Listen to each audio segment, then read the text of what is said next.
जब सदस्य संख्या पूरी नहीं होते हुए भी एक तीसरा प्रत्याशी सत्तारूढ़ दल भारतीय जनता पार्टी ने उतारा, वहीं से शुरुआत हो गई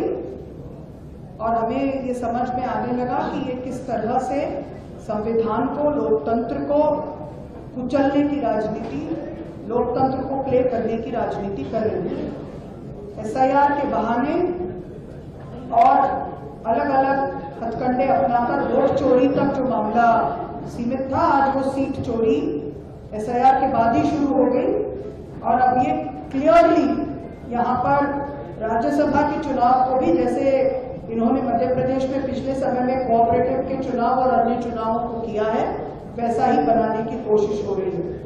एक तरफ ये महिलाओं की बात करते हैं, दूसरी तरफ उन्होंने जिस तरह के हथकंडे अपनाए, पहला सदस्य संख्या न होने पर भी एक कैंडिडेट उतारा, फिर जब उन्हें दिखा कि ये तो यूनाइटेड हाउस है,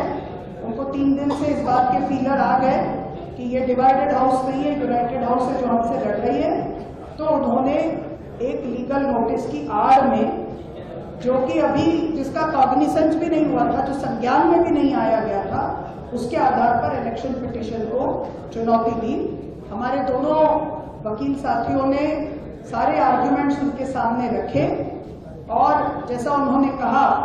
उन आर्ग्यूमेंट्स को पूरी तरह से हियरिंग तक नहीं दी गई, उसका उल्लेख भी नहीं हुआ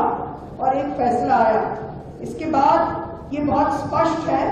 कि उनकी नीति क्या है, उनकी नीयत क्या है। और ये हम सबके लिए एक ये राज्यसभा की सीट का सवाल नहीं है, मेरा एज अ कैंडिडेट भी सवाल नहीं है, लेकिन पिछले समय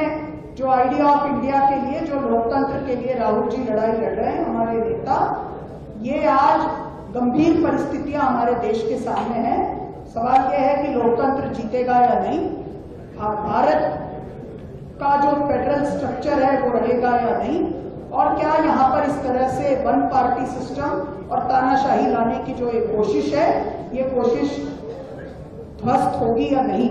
और पूरी पार्टी इकट्ठा होकर इन फोर्सेस के खिलाफ लड़ेगी। हम इसको चैलेंज करेंगे, जो भी फोरम लोकतंत्र के दायरे में है हम उसका उपयोग करेंगे। आदरणीय सभी